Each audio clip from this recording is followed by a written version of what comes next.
Conoce, aprende, vive. La riqueza, los tesoros, la gastronomía y la magia del Perú. Un encuentro digital donde descubriremos cómo vivir el Perú desde casa. Emociónate con nuestras actividades y eventos que inspiran. Conoce lo mejor de nuestras exportaciones y comercio. Aprende sobre la riqueza de nuestra tierra y gastronomía. Y vive con nuestros artistas lo mejor de esta cultura dedicada al mundo. Todo esto en la Semana del Perú. Colombia vive Perú. Mucho por conocer. Del 16 al 24 de julio de 2020. En exclusiva por colombiaviveperú.com.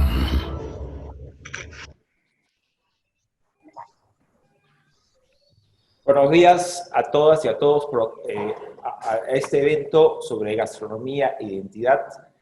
Les quiero agradecer a todos por acompañarnos esta mañana. Quería contarles que este es el último día de la Semana del Perú en Colombia, que iniciamos el día 16 de julio, y quisiera transmitirles que para nosotros es muy significativo que este conversatorio sea justamente sobre este tema de la gastronomía e identidad, porque en nuestro concepto, muchos de los eventos que hemos tenido durante estos días, estos 9 días de Semana del Perú en Colombia, nos llevan a este tema que van a poder ustedes escuchar hoy. La estructura de la Semana del Perú, que este año, como todos ustedes saben, fue virtual, en ella quisimos demostrar a través del lema conocer, aprender y vivir todo lo que tiene que ofrecer el Perú. Para las amigas y los amigos colombianos, por supuesto, y para aquellas personas de otras partes que nos han podido estar viendo durante estos días. Y la idea es mantener esta plataforma vigente una vez que termine hoy día la Semana del Perú, porque queremos seguir usando esta plataforma que se va a llamar Colombia Vive Perú, para seguir compartiendo con todos ustedes cultura, gastronomía, economía, en fin, varios temas que nos interesan mucho poder compartir con ustedes, ¿no? Durante estos 9 días hemos tenido 8 clases de cocina a cargo de distinguidos chefs de restaurantes peruanos en Bogotá. Y ellos han compartido con nosotros platos tradicionales, como el lomo saltado, la causa, el chupe de camarones y el arroz con pato. Y también han compartido con nosotros nuevas visiones, las fusiones, por ejemplo, ¿no? La influencia de la migración japonesa en un plato que disfrutamos, que fue el tataki de atún. Y también, por supuesto, la importancia de la gastronomía regional. Muchas de ellas eran de las regiones, en el caso de los platos tradicionales. De la Amazonía también, por ejemplo, a través de un ceviche kun que probamos también hace unos días. Todas estas clases de cocina, como los hemos venido repitiendo durante esta semana, las podrán seguir disfrutando en esta página que les menciono, que es colombiaviveperú.com. También tuvimos un programa muy interesante sobre la ruta de la papa en Ayacucho. Tuvimos una conexión que fue muy simpática con Edilberto, que es la persona que está a cargo del proyecto de la Ruta de la Papa, y tuvimos una conexión en vivo y pudimos apreciar los paisajes de Ayacucho, obviamente los cultivos de papa, el cielo de Ayacucharo. Eso fue realmente una actividad muy, muy, muy linda. También hemos tenido muchos eventos culturales, ¿no es cierto? Hemos escuchado la música peruana, el folclore y artes de varias zonas de nuestro país a través del espectáculo Retablo, que transmitimos en conjunto con el Teatro Mayor, Julio Mario Santo Domingo, un espectáculo del elenco del Ballet Folclórico Nacional del Perú. Además, por supuesto, una clase de retales ayacuchanos, la Noche de Tuna, el homenaje que hicimos anoche a Chabuca Granda y a la canción criolla. Y quería contarles a todos los que nos siguen esta mañana que esta noche cerramos la Noche del Perú con una noche de música ayacuchana que nos van a transmitir desde Ayacucho. Así que los invito, por supuesto, a todos a que nos acompañen también hoy día a las 6 de la tarde. Incluso los eventos comerciales tuvieron algunas referencias a los temas que probablemente se aborden en el conversatorio hoy día. El tema de los productos agrícolas, por ejemplo, ¿no? Mencioné la papa, que es un producto importantísimo en el Perú, y es un producto que despierta mucho interés acá en Colombia también, las papas nativas, ¿no es cierto? Recuperar estos cultivos de papas maravillosas que tenemos, ¿no? Entonces, todo este resumen que les he hecho brevemente Lo que nosotros pensamos que ha sido un desarrollo de elementos aglutinadores que nos llevan a este conversatorio de gastronomía e identidad, con el cual queremos ir un poco más allá de lo que todos ustedes han disfrutado a través de las clases de cocina, ver estos platos tan maravillosos que nos han cocinado, sino ir realmente tal vez a la raíz de la discusión de cuál es la relación entre esta gastronomía de nuestros países y la identidad. Y para eso, queridos amigos, tenemos la suerte de poder contar con expertas y expertos en el tema. Por parte de Perú, contaremos con la presencia de Isabel Álvarez y Fabio Solórzano, y por parte de Colombia tendremos la presencia muy generosa de Esther Sánchez Botero y de Jaime Alzate. Yo quisiera brevemente, antes de pasar ya al conversatorio, presentarlos a ellos para que todos ustedes los conozcan, o los conozcan un poco más si ya los conocen. Isabel Álvarez es una reconocida socióloga, investigadora en la cocina peruana, comunicadora y gestora cultural y empresaria. Es propietaria del restaurante El Soñero de Sulco, que es un restaurante muy, muy distinguido y conocido en el Perú. Hace 30 años, a través de una actividad, digamos, yo diría que pionera, está al frente de la recuperación y la revalorización de la cocina peruana. Es creadora, gestora y promotora del Congreso de Cocinas de los Países Andinos, que ha representado al Perú, divulgando las cocinas regionales peruanas en innumerables eventos en América Latina, Europa y en todo el mundo. Flavio Solórzano, de Perú también, es chef ejecutivo del restaurante El Soñero de Sulco. Está especializado naturalmente en cocina peruana, en pastelería y heladería artesanal. Su propuesta gastronómica propone la intervención de la preservación, y la puesta en valor de nuestras cocinas regionales, respetando la esencia de nuestros sabores locales. Ha representado también al Perú como chef en diferentes eventos gastronómicos en todo el mundo, y Flavio es además embajador de la marca Perú. Es investigador además, creo que es un tema que se va a tocar hoy día. Él ha realizado investigaciones sobre la gastronomía, es autor del libro Ayara Madre Quinoa, y hoy en breves momentos voy a referirme a una última investigación que Flavio acaba de publicar sobre los grandes andinos. Por el lado de Colombia, tenemos la suerte de contar con la presencia de Esther Sánchez Botero, quien es antropóloga y doctora en la Facultad de Derecho de la Universidad de Ámsterdam. Se ha especializado también en antropología de la alimentación y de la cocina, que es un campo que ha desarrollado durante su desarrollo profesional. Es asesora del Ministerio de Cultura de Colombia para la política de salvaguardia del patrimonio de las cocinas tradicionales. Es fundadora del Colegio de Estudios Socioculturales de la Alimentación y de la Cocina Colombiana CESAC, y también de la Red de las Cocinas Andinas. Y finalmente, del lado de Colombia, un reputado chef colombiano, Jaime Alzate, quien se ha formado por su parte en el SENA, y son estudios que él realizó y que ha complementado con estudios en prestigiosos establecimientos de Europa y Estados Unidos. Fue becario del programa Cochrane de los Estados Unidos en la especialidad de administración de restaurantes. Tiene más de 20 años de experiencia también en diferentes cocinas en Europa, pasantías y en restaurantes de reconocidos profesionales de la cocina, y también es instructor de cocina en el SENA y en diferentes facultades de universidades colombianas. Antes de terminar esta presentación, quisiera también referirme brevemente a algo que probablemente Flavio compartirá con ustedes con más detalle, y es que él ha publicado hace poco el libro Granos Andinos, Superalimentos en la Cocina. Esto es una investigación de nutrición y gastronomía que Flavio realizó con la doctora Ritva Repo de Carrasco, y que es parte de un esfuerzo que arrancó en el año 2014, hace ya algunos años, de la Universidad de Copenhague y de Cork, para justamente desarrollar una investigación en esta área, ¿no? Y yo creo que es un orgullo para nosotros que Flavio haya sido uno de los protagonistas de esta investigación, que a partir del año 2015 se desarrolló concentrándose en 4 granos andinos: la quinoa, la cañigua, la kiwicha y el taro, ¿no? A través de esta investigación, que todos van a poder tener acceso, ahora probablemente en un rato más Flavio lo anunciará, ellos han hecho un estudio de nutrición, de la naturaleza de estos granos, y también una complementación que es, creo que, muy interesante para aquellos que puedan tener en sus manos este libro, de recetas. Han creado más de 80 recetas nutritivas, explicando la nutrición de estos elementos para que puedan ser compartidos con los comensales, con los chefs y las otras personas interesadas en la gastronomía peruana. Y en estos granos, por supuesto. Como le dije hace un momento, yo creo que Flavio se va a explayar un poco más en su investigación, pero para mí es un honor como embajador del Perú en Colombia, y además como parte de la Semana del Perú en Colombia, de poder presentarles este libro y decirles que es una investigación que ya ha culminado y que está a disposición de todos ustedes.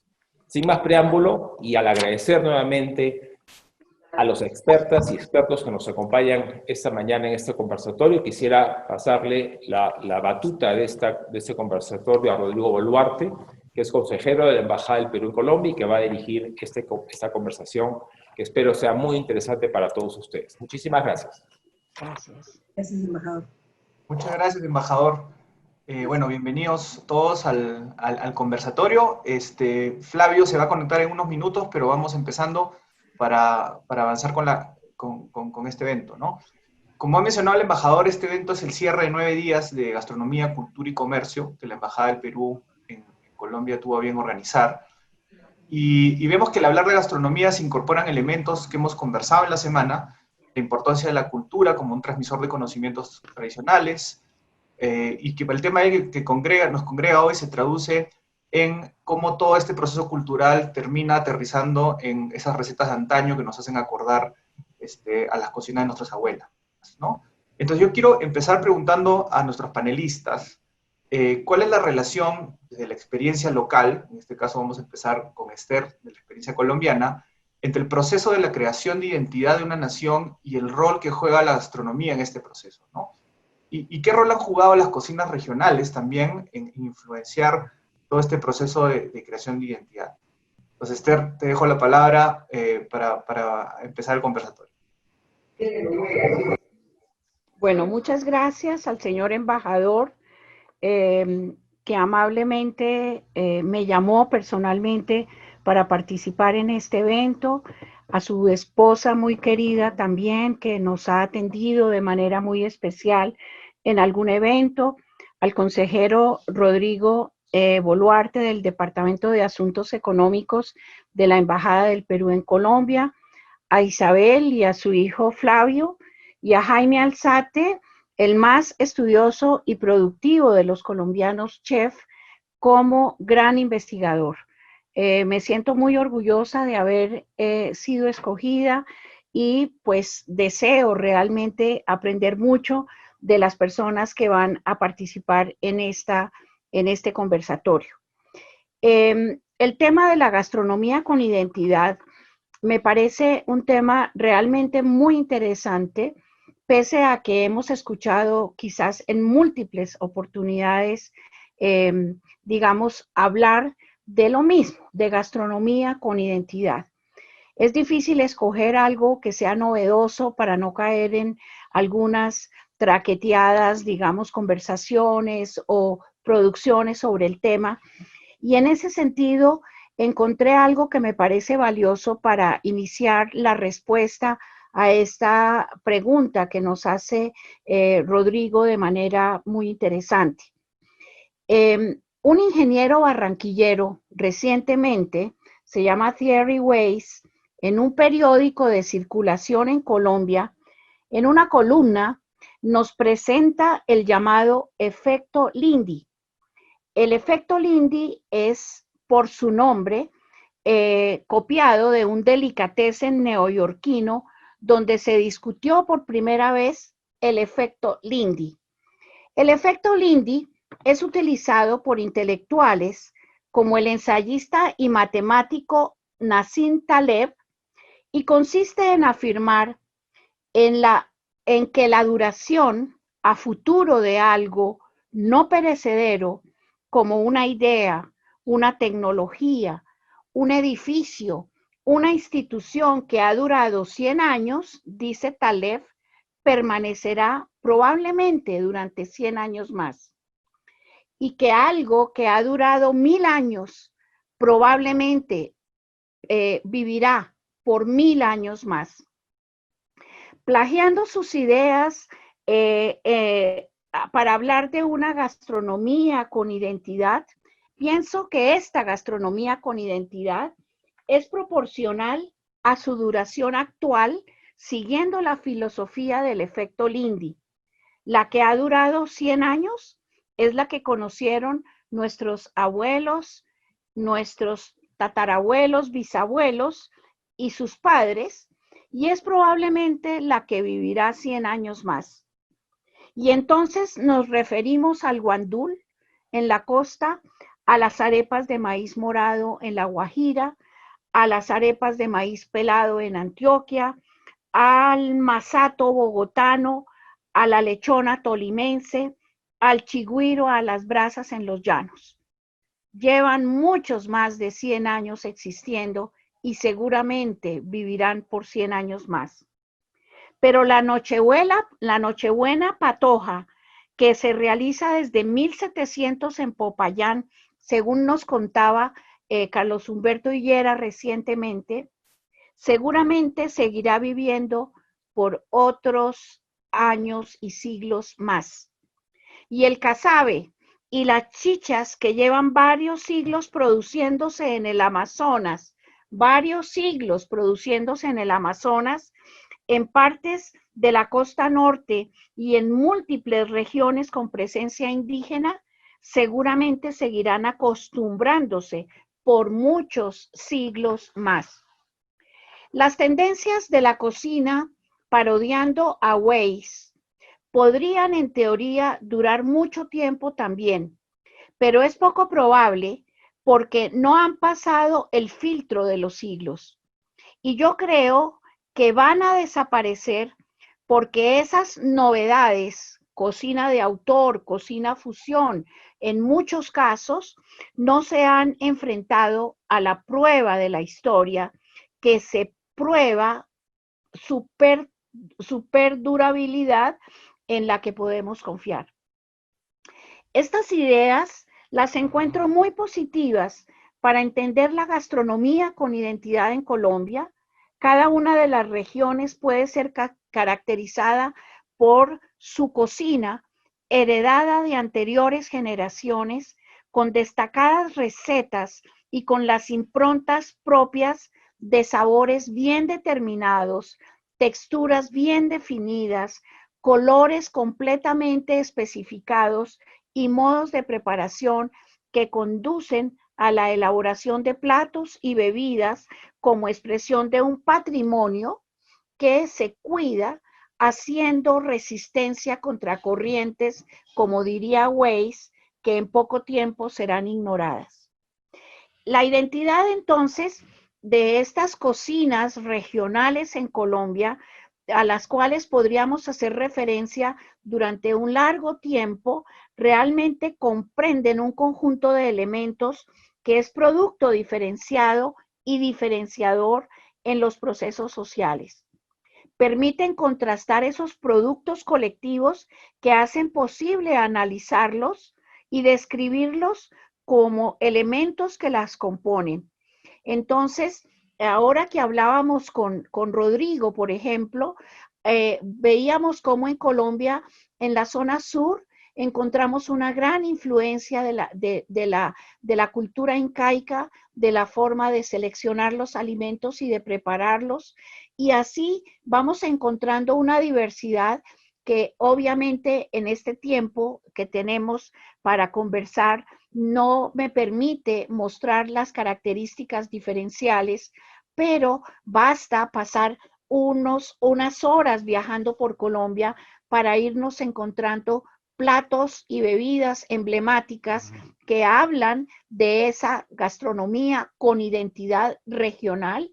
Y en mi concepto, esa gastronomía con identidad regional es la que tiene más de 100 años. Con eso, digamos, abro muy generosamente este conversatorio. Muchas gracias, Esther, por el resumen sobre su aproximación al tema. Solo quiero dejar la palabra a Isabel para que nos dé la experiencia peruana, un poco de este proceso de creación de gastronomía e identidad, ¿no? Y la influencia de las cocinas regionales. Tienes la palabra, Isabel. Creo que hay el micro, tienes que ponerlo en... ¿Ahora? Perfecto. Ok, sí. En primer lugar, muchas gracias por la invitación a la Embajada de Perú en mi patria en Colombia, por este interés que me parece muy importante considerarlo, más aún por toda la situación que se vive en el mundo, que es el tema de la pandemia, que pone en el tapete el tema de la solidaridad y el alimento, porque es como el escenario de fondo, digamos, ¿no? Me da una inmensa satisfacción y una gran responsabilidad estar frente a ustedes, frente al pueblo colombiano tan querido y amigos entrañables como Esther y demás gente del tema de la cocina en Colombia. Sobre este tema tan importante que toca Esther, es un poco lo que sentimos en realidad todos los países de América, sea la preocupación por la permanencia de los sabores locales, de los sabores de un país que identifican una manera de estar en la vida, porque la cocina es un tema cultural, es un tema con el cual uno aprende desde el hogar. Entonces, esa analogía que hace ella a partir de estas reflexiones de la durabilidad frente a la cocina tradicional versus la cocina moderna, que no tendría que verse tanto como un tema de enfrentamiento, por exagerar el término, o un tema tan diferenciado. Yo creo que el tema central, a mí me parece, es que un país recordar algunas premisas que son fundamentales en toda América, y yo diría que hasta en el mundo, porque es así. O sea, un país no tiene una cocina en términos de una delimitación geográfica, política, administrativa, porque es un país, pero en realidad todo un país tiene cocinas regionales. No hay un solo plato. Es como si quisiéramos decir, vamos a ver, que el plato más emblemático de España sea la tortilla de patatas, o sea, la tortilla de papa. Alguien dirá que no es así, que están otros platos, o que en el caso del Perú se quiere identificar solamente el ceviche como lo más emblemático. ¿Qué dirán los de la Amazonía? ¿Qué dirán de las regiones andinas? Pero evidentemente las cocinas tradicionales también están sujetas a cambios y a modificaciones. Pero entonces, ¿cuál es el reto? ¿Cuál es el reto de un país? ¿Cuál es el reto de los estudiosos? Que a veces somos pocos en relación a la magnitud e importancia de la cocina, todavía somos muy pocos, igual pasa en Europa porque lo veo y lo conozco, pero acá en el caso de América, en el caso del Perú, dada la importancia de la gastronomía, tenemos que considerar que hay que abordarla de la manera más adecuada, y en eso estamos mucha gente trabajando aquí. O sea, cómo desde la mirada, desde la ley, de cómo es que hacemos para que las cocinas regionales del Perú, a partir de instituciones importantes, como por ejemplo PROMPERÚ, que trata de empoderar y localizar regiones gastronómicas, cómo hacemos para que se visibilice, para que tengan un adecuado tratamiento desde el momento en que ese insumo surge, que es la biodiversidad. ¿Qué condiciones se le da al agricultor para que tenga un tratamiento óptimo, un tratamiento adecuado, ético, afectivo, solidario, de reconocimiento? Porque mira, hago un paréntesis, ahora con la pandemia, ¿qué es lo que se habla de las casas? Nadie cuenta qué cuadros tiene o qué ropa tiene, por decir algo. ¿Qué es lo que está en evidencia? En la cocina, la alimentación, lo que cocinas. O sea, ante el tánatos, que es la muerte que está detrás ahí con el COVID, está el alimento en casa. Entonces el alimento afirma la vida. Entonces yo creo que es bien importante entender que un país es sus cocinas regionales, que esas cocinas regionales van a caracterizar una región, y si se mantiene es por el trabajo que tiene la gente de la región en mantenerlo. Pero esa tradición tampoco es estática, esa tradición también se modifica con el tiempo, y el tema está cómo supervisamos, cómo miramos, cómo orientamos, cómo estamos sobre esas modificaciones que se hacen. Por ejemplo, el embajador señalaba platos que ha probado estos días, pero yo podría decir casi todos esos platos, casi todos son de la costa, por decir. Y tú lo sabes muy bien esto, Rodrigo. Son, por ejemplo, el arroz con pato es costa. No me imagino necesariamente, lo cual no quiere decir que se ponga a comer un arroz con pato en Puno, por ejemplo, ¿no? Por decirte, hasta te saca una sonrisa. O sea, no es lo que caracteriza. Sin embargo, no deja de ser peruano. Pero no vamos a decir que el ceviche es lo más representativo, seguramente que lo es, pero tampoco es así. O sea, la realidad siempre tiene diferentes entradas, diferentes enfoques, no opuestos, sino complementarios, porque esa es la dinámica de la vida. O sea, y también por eso que señalo, no se trata que quien esté escuchando y diga, son personas adultas, están por la tradición. Lo que pasa es que el concepto de tradición también está devaluado. O sea, la tradición versus la modernidad está con la tradición, lo pasado, ya se quedó, sí pues, ahora estamos en lo moderno. Pero en lo moderno todo cambia. ¿Qué es la moda? Lo que cambia. ¿Y qué cambia? Lo que cambia. Parece medio cantinflesco, pero es así. Por eso es que muchas propuestas que llegaron de Europa en un momento determinado, hace unos 10 o 15 años atrás, que llegaron de Europa, como la cocina moderna, la cocina molecular, la cocina de autor, son cocinas que, como bien señala muy bien Esther, uno no se opone a ello. Uno sabe que esa cocina es como una cocina atemporal. Es como una cocina sin memoria, es como una cocina sin herencia, sin espacio. Es solamente el cocinero frente a un insumo, además al que le llama, que es la despensa, o una cosa que sirve para transformar. O sea, no hay esa cosa que seguramente lo reconoce muy bien Jaime en el campo, igual Esther y otra gente que trabaja en Colombia el tema de las cocinas regionales. No hay esa continuidad, no hay esa afectividad, no hay esa actitud vital que necesita la cocina para sobrevivir, para permanecer en el tiempo, que es el afecto, el reconocimiento. Cuando el embajador señalaba las papas nativas, esas papas nativas no llegan solamente del cielo, porque Papá Lindo lo quiere, porque la tierra lo quiere, es por el trabajo cultural de las comunidades, que hacen posible que el Perú se llene de orgullo, y tengo que decir que tiene miles de papas, que se originan obviamente en todo el lago de Titicaca, y hay otras cocinas compartidas también en el entorno. Entonces, es todo un tema que a mí me parece fundamental recordar. Esta lucha por permanecer la memoria histórica es una lucha que tenemos que seguir dándola, porque la modernidad nos enfrenta, nos quiere desmemoriados, nos quiere sin memoria, nos quiere todos afanosos por el cambio. Por eso es que muchas de esas cocinas, y lo veo en Lima, miren, les digo, en Lima con la pandemia, todas las cocinas, y no menciono ninguno, ni cocineros ubicados todos en la ciudad, ¿qué cocina están haciendo? Cocina peruana. O sea, ¿por qué? Porque es como volver a la madre, volver a la tierra. Y volver a la cocina peruana, en el caso del Perú, que seguramente también pasará lo mismo en Colombia, es volver a la casa, volver al hogar, volver a la madre, donde hay una memoria. Porque ¿quién es el que nos da el sentido de humanidad? Es la madre, el alimento, la casa. Y hoy son aspectos que se ponen en evidencia, se ponen sobre la realidad, porque la pandemia nos está haciendo tocar el fondo.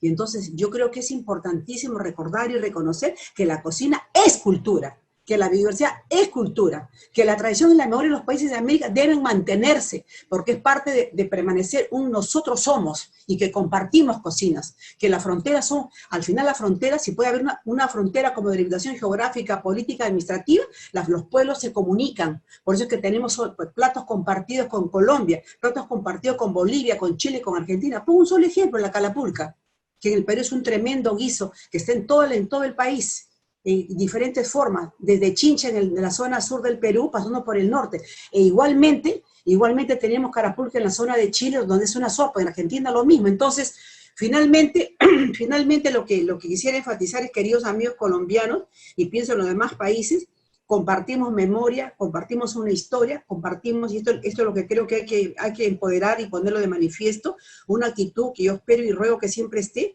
de la defensa de nuestra memoria histórica en nuestras regiones, y que esperemos también esté de la misma manera en las zonas de frontera, ¿no? Que hay que compartir, hoy más que nunca, el tema de la solidaridad, el tema del apoyo, el tema de la defensa de la vida, de la defensa del medio ambiente, de las regiones, de la gente que posibilita esto, que son los agricultores. Creo que es un tema central para entender por qué las cocinas de América son cocinas hermanas, son cocinas solidarias, y son cocinas que tienen que seguir manteniéndose. Entonces, creo que al igual que tú, comparto esto, Esther, frente a la cocina moderna, llamadas así de estas maneras más ligeras, son cocinas que pasan, no hay nada en contra de ello. ¿Qué va? Por favor, es parte de la dinámica de la vida. Pero recordarles que esos jóvenes cocineros, hombres o mujeres, más hombres, porque también el tema se ha situado así, ¿no? Como decíamos al comienzo, porque hay más cocineros hombres. ¿Por qué? Porque en un momento la cocina se hizo importante y pasó al escenario público, al escenario social, se hizo moda, entonces los cocineros empezaron. Eso no quiere decir que no haya habido cocineros en la historia, desde luego Francia es un ejemplo de ello, ¿no? O sea, los cocineros de la corte, por decir, y cuando se produce la Revolución Francesa, ¿qué es lo que pasa en Europa, no? Como creer que Europa es una sola cosa, o sea, hay errores que hay que rectificar, que gente cree que el tema de la cocina mediterránea es solamente aceite, vino y oliva, ¿no? Y eso no es así, o sea, hay muchas cosas que conocer.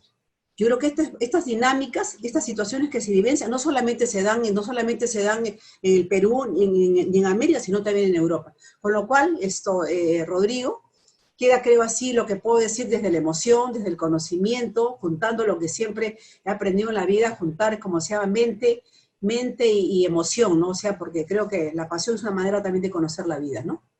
Gracias, Muchas gracias Isabel, gracias Esther. Las dos han dado aportes interesantes a este conversatorio que vamos a retomar después de la intervención de Jaime y de Flavio, que le damos la bienvenida, que se acaba de incorporar.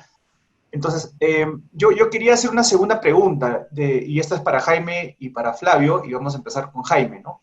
Desde la propia experiencia profesional de ustedes, o sea, el proceso de estudios y el proceso también creativo que han tenido como chefs, ¿cómo ha influenciado las cocinas regionales en el proceso de ustedes versus la influencia de repente europea, educativa, que o sea, usualmente de repente tiene una importancia en las escuelas de cocina en Latinoamérica, ¿no? Y cómo empatar esa transición de la cocina ancestral a la cocina moderna sin perder los elementos esenciales que ha mencionado Isabel y ha mencionado Esther, ¿no? Jaime, tienes la palabra. Buenos días, Rodrigo, y gracias a ti, a la Embajada, por la invitación. Mira, respecto a eso, yo pienso lo siguiente. Digamos, el tema que tenemos hoy en día, la gran pelea, es entre la industria, la cocina que se volvió industrial, y lo que son nuestras tradiciones. Entonces, se le ha dado mucha publicidad y la gente comienza a pensar que la cocina son los grandes restaurantes que están utilizando unas técnicas, como decían, completamente novedosas y válidas, pero hay que ponerlas en su puesto, ¿sí? Santi Santamaría, en su libro de Cocina del Desnudo, lo puso en evidencia, ¿sí? Es una cocina un poco más industrial, ¿sí? Que es válida, son experimentos, etcétera, etcétera, pero tenemos que admitir que tiene que haber una evolución, pero la evolución se debe dar desde lo tradicional. Si yo no conozco lo tradicional, no puedo avanzar. Entonces comienzo a buscar otras opciones que desde el punto de vista de la cultura no son completamente válidas. Entonces, si no vamos a las raíces para poder conocer lo tradicional, lo ancestral, nuestras costumbres, no podemos hacer una modificación que sea coherente con la cultura. Yo soy vallecaucano y tengo mucha influencia de la costa pacífica, porque fue mi primer acercamiento. En ellos encontré, por ejemplo, las hierbas de azotea, ¿sí? Y las técnicas que ellos tienen, que son muy africanas, y me enriquecieron muchísimo, ¿sí? ¿Qué es lo que yo pienso que debemos hacer desde la academia y los profesionales? Es coger toda la cocina tradicional y mejorarlo en las técnicas, que sí es completamente válido, porque las señoras tienen sus costumbres, sus formas de hacer las cosas, pero podíamos mejorarlas un poco sin dañar lo que es la tradición y lo que son los productos, lo que son las especies y demás. A mí siempre lo tengo como una anécdota muy simpática. En la costa atlántica llegué a una cocina de un hotel y entré a ver hacer arepehuevo. Y le pregunté a la señora a qué temperatura la frito. Me dijo, entre buñuelo y empanada. El buñuelo se hace a una temperatura muy baja, la empanada una muy alta, entonces esa temperatura media es donde yo tengo que saber cuál es la técnica para que me quede bien, sin dañar el arepehuevo.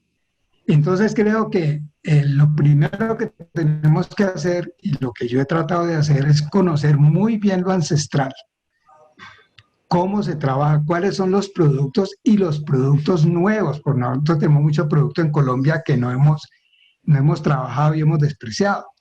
Yo veía una vez en Ragné, en París, que una sidrayota, una papé pobre, valía 3 euros cada una, y aquí se la damos a los marranos, ¿sí? Entonces hay que incursionar en el producto y hacer propuestas nuevas, ¿sí? Cada vez con la globalización fuimos conociendo productos nuevos que hemos ido incorporando, y a ver cómo los incorporamos a lo nuestro y logramos mantener una tradición, ¿sí? El mundo evoluciona, la cocina francesa del siglo XVI no es la misma de hoy en día, pero sigue siendo la cocina tradicional francesa, ¿sí? Entonces, creo que el trabajo nuestro es como ese, y es lo que yo he tratado de hacer. ¿Qué encuentro en lo tradicional que yo pueda mejorar sin dañarlo? Por ejemplo, la posta cartagenera. La posta cartagenera mucha gente la envuelve en un trapo o la echa en agua y la cocina. Pues yo puedo hacer una técnica mejorada que le dé mejor sabor sin quitarle la pimienta dulce, la panela, todas estas cosas que lleva la posta cartagenera. Entonces yo creo que sí hay un aporte grande, pero tenemos que trabajar mucho en el tema. Y como decía Esther, pues hay muchos chicos que los han formado mal. Primero compran un sifón y aprenden esferificación antes de picar cebolla y conocer la cebolla criolla y la papa criolla, ¿sí? Entonces yo creo que lo moderno va con lo tradicional, pero hay que saberlo hacer. Hay que basarse en lo tradicional para hacer nuevas propuestas. De acuerdo. De acuerdo. Muchísimas gracias, Jaime, y has aportado elementos muy interesantes sobre ya la experiencia profesional propiamente dicha tuya, ¿no? En tantos años de recorrido en varias cocinas, tanto la colombiana como la europea. Flavio, bienvenido. Tenemos acá ya conectado y yo quería también extenderte la misma pregunta, ¿no? En tu proceso de creativo como chef y también el proceso de educativo, ¿cómo se empata las cocinas regionales y la influencia europea en las escuelas de cocina? Y cómo hacemos para no perder esos elementos esenciales, ¿no? Y te lo propongo a ti con énfasis porque tú eres un investigador. Tienes un libro sobre granos andinos que acabas de lanzar, has investigado mucho sobre la quinoa, y que son elementos que en la cocina peruana, si bien son ancestrales para nosotros, porque los granos andinos están en nuestra dieta nutritiva desde tiempos inmemoriales, pero en la cocina moderna recién han aparecido hace no más de 20 años, ¿no? La quinoa, la kiwicha no se utilizaban en la cocina moderna en los restaurantes en Lima, ¿no? O también en Arequipa, en ciertas zonas. Entonces, ¿cuál ha sido tu experiencia, Flavio? Tienes la palabra. Gracias, Rodrigo.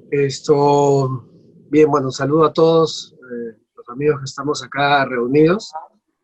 ¿Qué les puedo comentar? Miren, es bien interesante esto.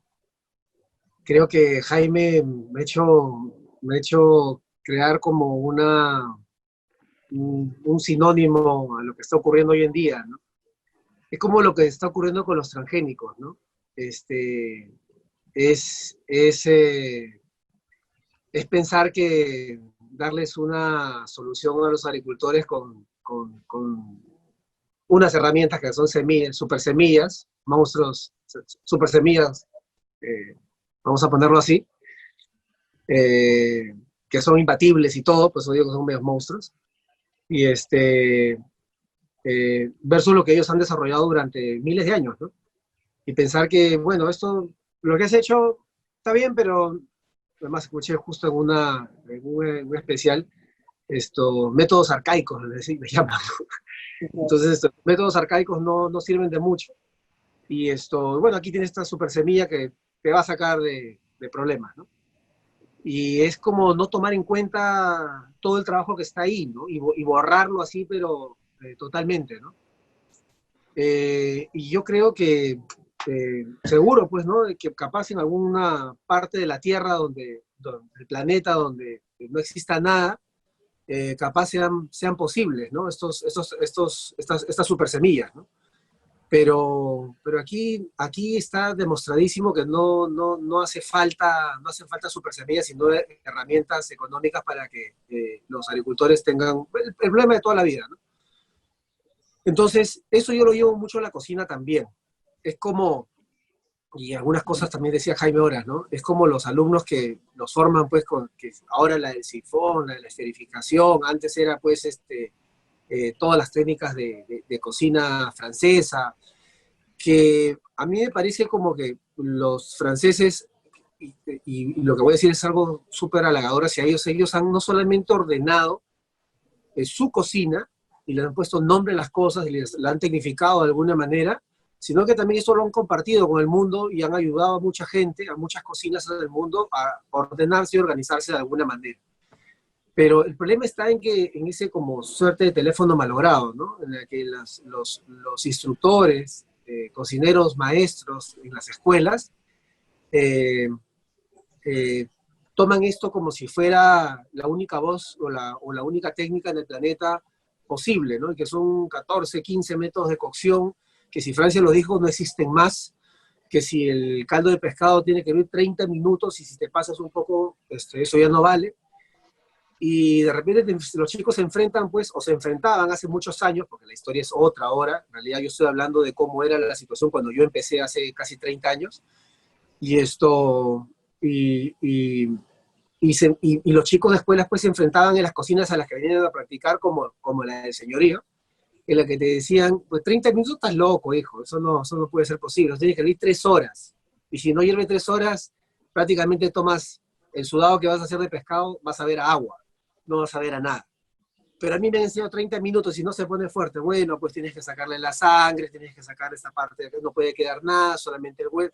Entonces, hay técnica, hay cosas rescatables y por supuesto, como dice Jaime también, hay que mejorar como toda cocina que tiene que evolucionar, como dijo mi mamá. Y cosas que tienen que mejorar en las cocinas, ¿no?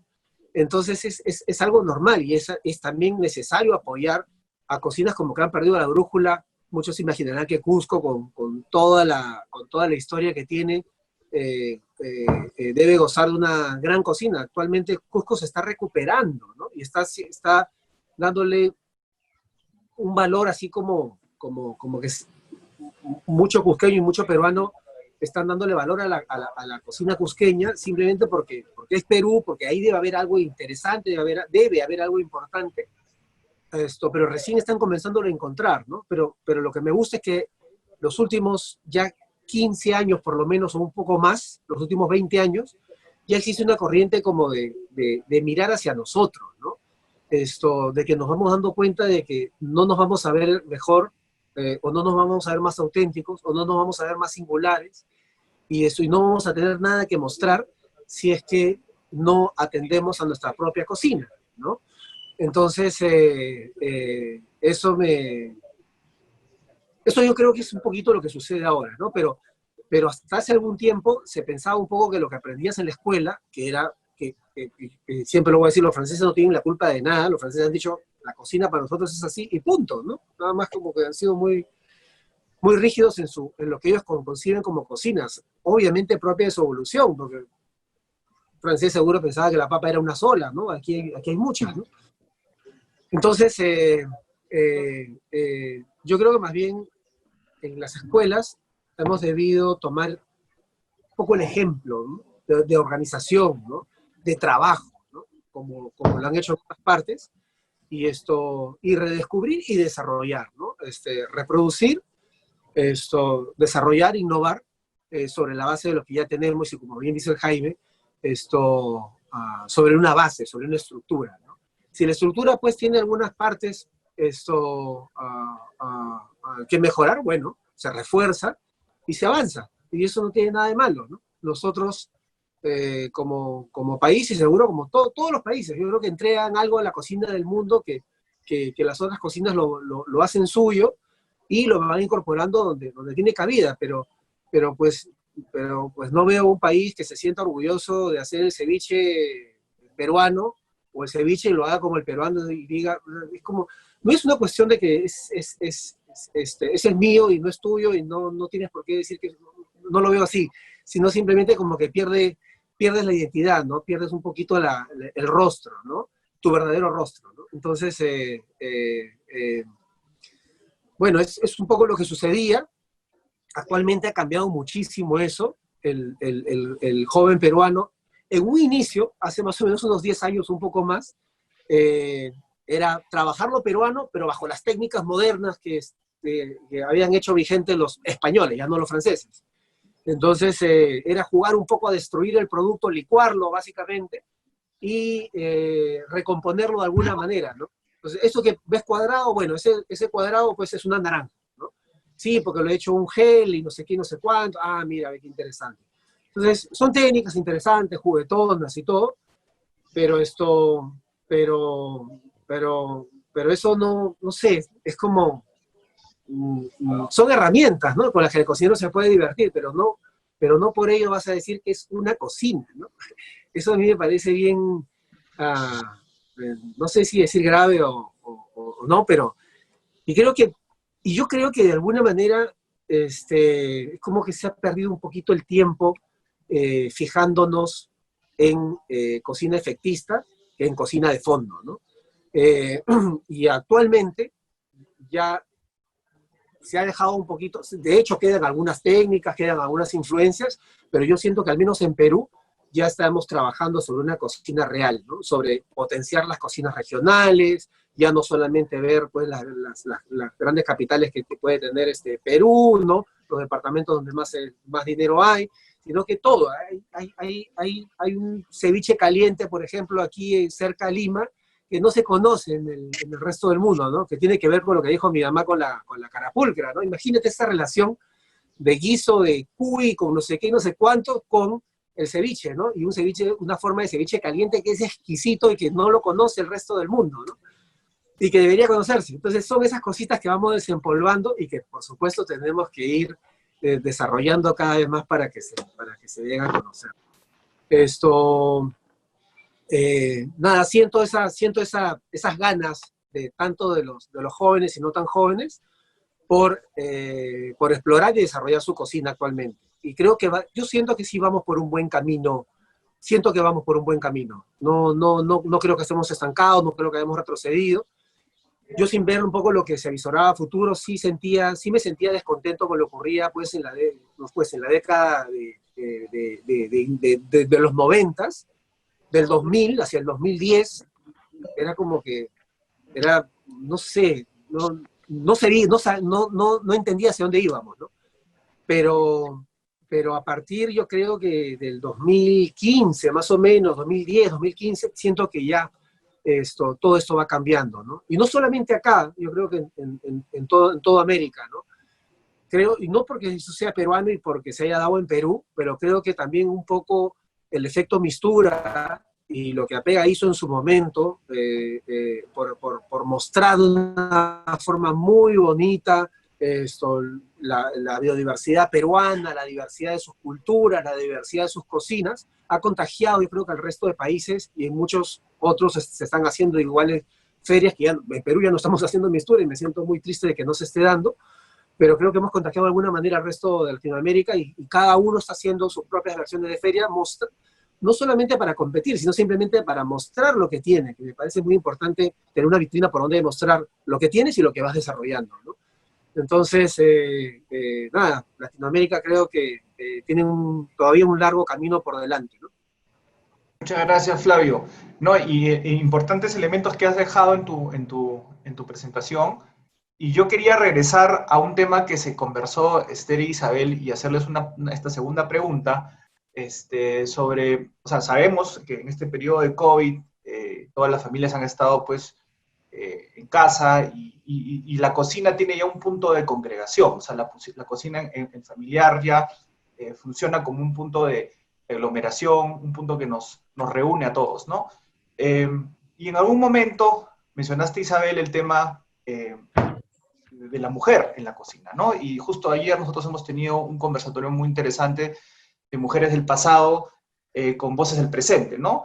Que está asociado mucho al conocimiento tradicional que viene a través de la mujer.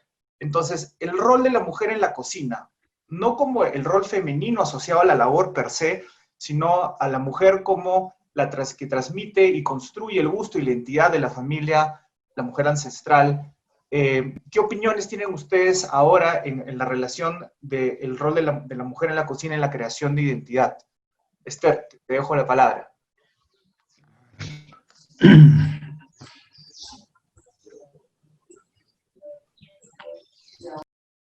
Creo que tienes que abrir tu micro.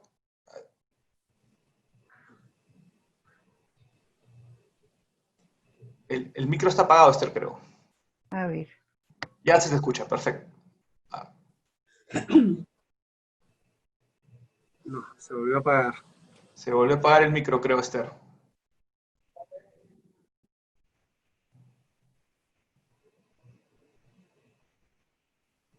Ahí. Perfecto, ahora sí te escuchamos. Sí. Bueno, un amigo, antropólogo valioso colombiano, que ha trabajado el tema, digamos, de las cocinas, sin ser ese su campo de especialidad, Jaime Arocha, tuvo la bondad de escribir hace unos 10 o 12 años un artículo en la Revista Colombiana de Antropología sobre mí, se dice, sobre mí, sobre Esther Sánchez, cómo fue su vida en los años, pues desde pequeña, cómo configuró su afición y su gusto por la cocina, y precisamente lo que en una entrevista juiciosa que él hizo, precisamente trató de recoger lo que eran los hábitos alimenticios y las formas particulares, como a nivel familiar, pues a mí se me enseñó a cocinar muy tempranamente y a tener el gusto por la cocina. Y digamos, no solamente a mí, sino también a mis hermanos, a pesar de que la entrada a la cocina no era igualmente para hombres y mujeres en aquellos años. Yo tengo 71 años, o sea, quiero decirles, hace 60 años, la presencia de los muchachos en la cocina era diferente de la de las niñas en la cocina. Y estoy hablando de una clase media, citadina, etcétera, etcétera. Entonces, ¿qué es lo que pasa? Las mujeres, por una relación muy directa con los niños desde pequeños, le estamos transmitiendo desde la primera papilla, desde la primera gota de alimento más duro, etcétera, etcétera, precisamente toda la selección cultural de los alimentos, que habiendo muchos más alimentos, seleccionamos a nivel local. Entonces, se van adquiriendo hábitos alimenticios que son vía transmisión en la familia, y esos hábitos que realmente son muy significativos y que incluso son muy difíciles de modificar, y que incluso nos trasladamos al exterior con hábitos alimenticios que fueron configurados desde la infancia, y que estudios, por ejemplo, de la Cancillería en Colombia muestran que la gente desde lejos está añorando aquellos elementos de su cocina propia, que en el caso del Tolima será la lechona, y pagan, me decía un médico, había pagado una suma exorbitante por una lata de cocina criolla tolimense. ¿Qué quiero decir? La mujer en la cocina tiene esa capacidad de socializar a los niños en los hábitos alimenticios propios.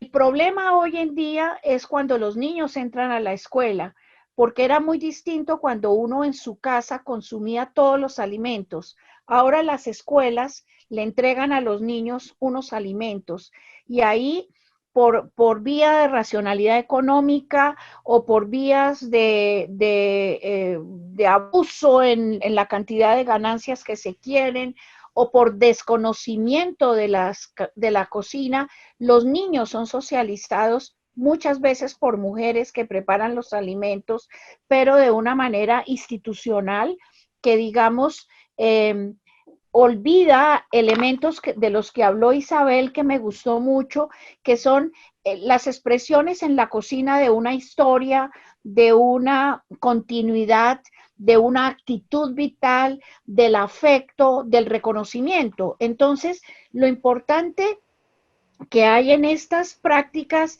institucionales de las escuelas, que van generando nuevos hábitos alimenticios, es precisamente donde yo encontraría hoy unos problemas para la transmisión de la cultura con identidad, de la cultura, de la culinaria, de la cocina, de la gastronomía con identidad. Entonces, en aras de que hay que atender a 400 niños o 500 niños en 1 hora o 2 horas para que pasen a almorzar o coman el refrigerio, etcétera, allí hay un impacto fuerte en el reconocimiento y en la prolongación de los hábitos alimenticios que fueron, digamos, dados en primera instancia.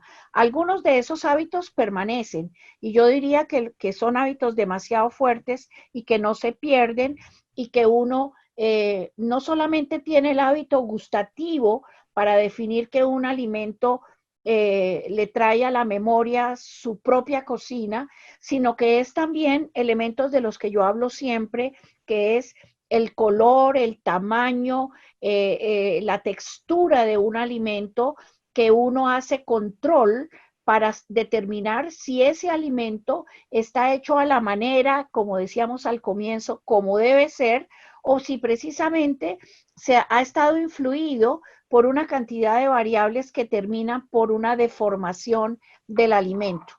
Finalmente, quisiera plantear algo que también se habla por algunos expertos, y mencionaría a Wilder Guerra y a otras personas,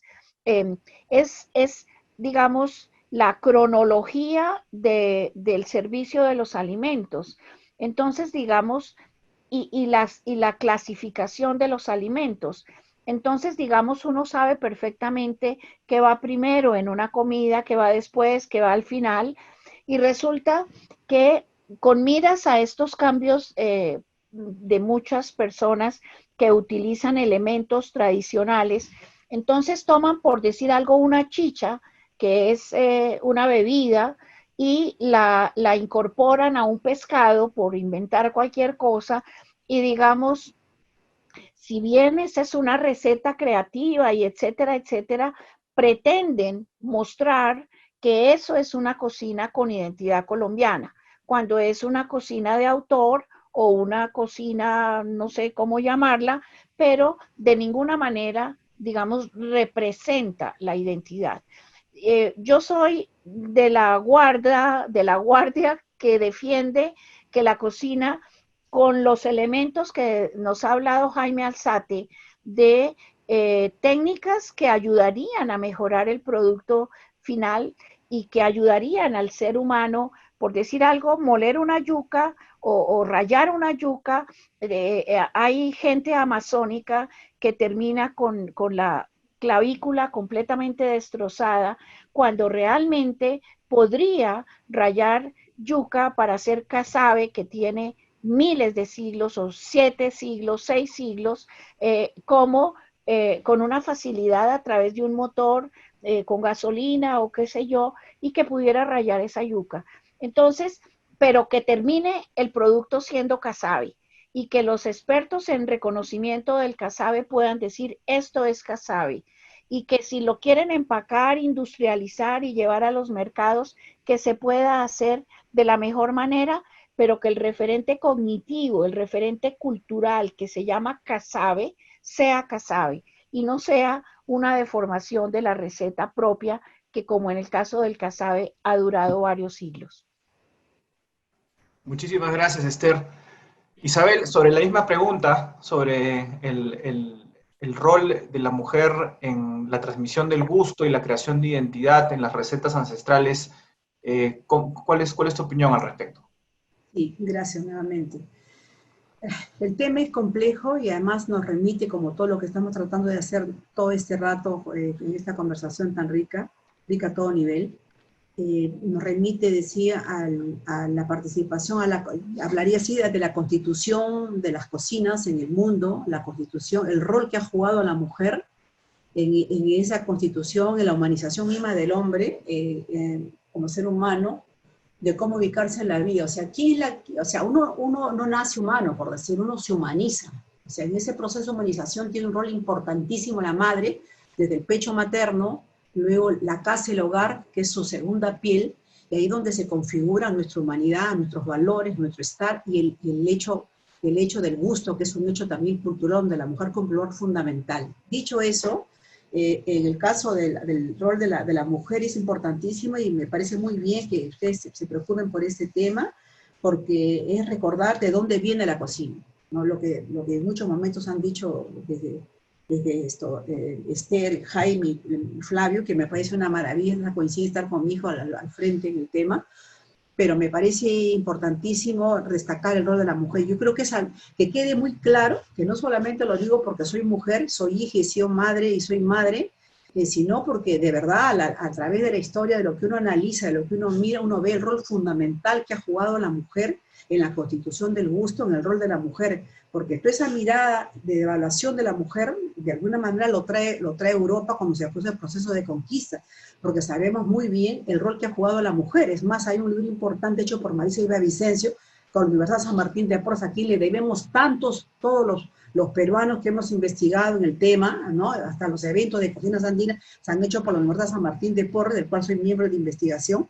¿Y a qué hago la referencia? María Vicencio Dios en Mujer, Poder y Alimentación en el antiguo Perú, donde el rol de la mujer ha sido protagónico. Y ser cocinera no era un hecho de devaluación, al contrario, era un signo de distinción. O sea, había un posicionamiento a través de la alimentación por el vínculo con los alimentos desde la tierra y en la connotación y en el espacio social en el cual esto se expresaba. Dicho eso, creo que cuando uno revisa la historia y sobre todo en estos trabajos de 4 años, 4 años que hemos hecho con la Universidad San Martín, con este equipo que les decía que ha dado pie a las picanterías y chicherías del Perú, ¿con qué nos encontramos? ¿No? Porque acá tiene que ver con otro tema, antes de pasar al tema más específico del análisis de las picanterías que trataré de resumir brevemente.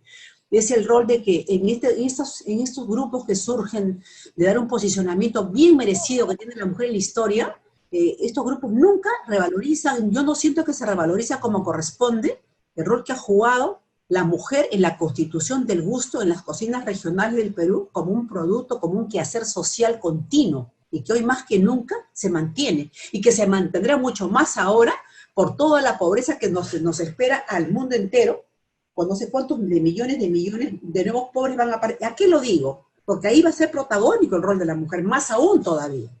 Entonces, pero yo creo que hay que recordar qué hizo la mujer, cuál fue su rol. Estos sabores constitutivos de las regiones, ¿dónde surgen? Surgen en las casas. Para el caso del Perú específicamente, y estoy segurísima, y lo veo en otras regiones igual, lo veo en Chile con Sonia Montesino, lo veo en ustedes en Colombia con Esther Sánchez Botero y las demás personas que trabajan, incluidos hombres, el rol protagónico que ha cumplido la mujer en la constitución del gusto, que es la base de las cuales después surgen las cocinas regionales y sobre las cuales después ahora, en la década del 2000, intervienen los jóvenes haciendo toda esta cocina de autor con una especie de desmemoria amnésica de no darle protagonismo como corresponde. ¿Pero por qué? Porque así lo han visto, así lo han recibido, y no creo que en el fondo no hay una actitud de reconocimiento. Espero que sea así. Dicho eso, te digo que el tema de la mujer es importantísimo en la constitución del gusto, lo vemos en las picanterías, en la chichería, y para que sepan, muchos peruanos no lo saben, mira, las grandes unidades escolares, Esther, te dirijo a ti, mira, en el Perú, las grandes unidades escolares que tienen todos los departamentos del Perú, se han construido en el siglo XIX, mediados del XIX, se han hecho con el aporte que se cobraba, de la época de la colonia, que se cobraba a la chicha, porque la chicha nuestra, incluso más importante aún que el pisco, la chicha constitutiva, jora para el norte, guiñapo para el sur, se ha hecho a partir de un cultivo central que compartimos con Colombia. Estoy pensando en la chicha, estoy pensando en su arepa, y estoy pensando acá en los tamales y en nuestra chicha, ¿no? Sin embargo, esta chicha no ha tenido un posicionamiento como corresponde todavía, no le hemos dado lo que corresponde. ¿Pero por qué menciono las grandes unidades escolares? Porque con el importe que se pagaba a por la chicha, por la venta, porque se les grababa un impuesto, con ese impuesto, Rodrigo, se han construido las grandes unidades escolares del Perú, por el aporte de la venta, y eso de que la mujer ahora comienza a hacer con lo que se llama en el Perú los empoderamientos, los emprendimientos, hace rato, hace muchos siglos, que la mujer lo tiene protagónicamente en la economía de nuestros países. En primer lugar, porque ya tenía sus emprendimientos. ¿Qué cosas son las picanterías? ¿Qué son las chicherías? ¿Qué son? Son espacios donde las casas se abrían para que la mujer ofrezca el alimento y a los viajeros, en los intercambios que teníamos entre los países y las fronteras. ¿Y qué se ofrecía? Las cocinas que hoy son constitutivas de las regiones. ¿Y qué se hacía la chicha? Se vendía la chicha también. Entonces se vendía la chicha y se le daba un piqueíto. Pero después en un momento se independiza, por así decir, siendo parte de un complejo mayor, la picantería y la chichería, y se complementa. Esto lo descubren los investigadores con los que hemos trabajado en el Perú, ¿no? Desde Yuri Cayagua, desde Ronald Arquíñigo, con trabajos que hemos hecho con jóvenes, que yo estoy muy satisfecha porque hemos dejado sentada una base de convencimiento de que había el rol protagónico que ha tenido la mujer y el hogar, las casas, la familia. En esos espacios, con esas personas, la mujer con la hija, o con la nieta, o con la nuera, o con la cuñada, todas esas casas se abrían y ofrecían sus cocinas. Esos platos se han ido legitimando, se han ido enriqueciendo a través de los siglos. Y es lo que ha conformado esta memoria histórica. Esa memoria histórica de las regiones es la que luego, hoy, como estamos diciendo, y me alegra que Flavio, mi hijo, lo enfatice, empezamos a mirar de las regiones. Porque si tanto Colombia como el Perú tiene que ofrecer sus cocinas para el turismo, que ojalá Dios quiera que esto mejore y en el momento se dé, o simplemente para un reconocimiento y un reposicionamiento de una identidad que también cambia, obviamente, porque todo está sujeto a cambio, pero tenemos que saber de dónde venimos. Si no sabemos dónde, si queremos saber dónde estamos, tenemos que saber de dónde venimos, para saber dónde vamos. Como lo dijo Aurora Cayo, una mujer extraordinaria del campo de Chile, en un evento que se realizó en Chile, con presencia de españoles, y contó toda su historia de origen aymara. Y dijo ella incluso una cosa extraordinaria. Dijo, yo más que chilena soy aymara. Dijo, y yo sé que el futuro, para mirar el futuro, tengo que mirar atrás, y hacia ello vamos. Conmueve, pues, conmueve. ¿Cómo no va a conmover? Esto no es pelearse con el presente. Ojo, cuidado. Es el énfasis, el amor que le ponemos las mujeres, las que trabajamos este tema tantas décadas, tantos años.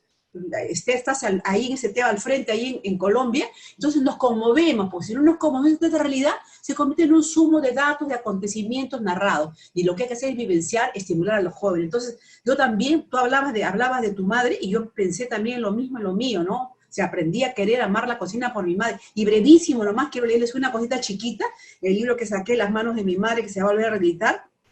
Lo voy a hacer una relación a un plato maravilloso, que son las sopas, que son transversales en el mundo, ¿no? Hay una parte, un pequeño párrafo leo, donde yo hablo de las sopas, creación democrática, ¿no? Más que hablar de mi madre, sin embargo, ella está ahí.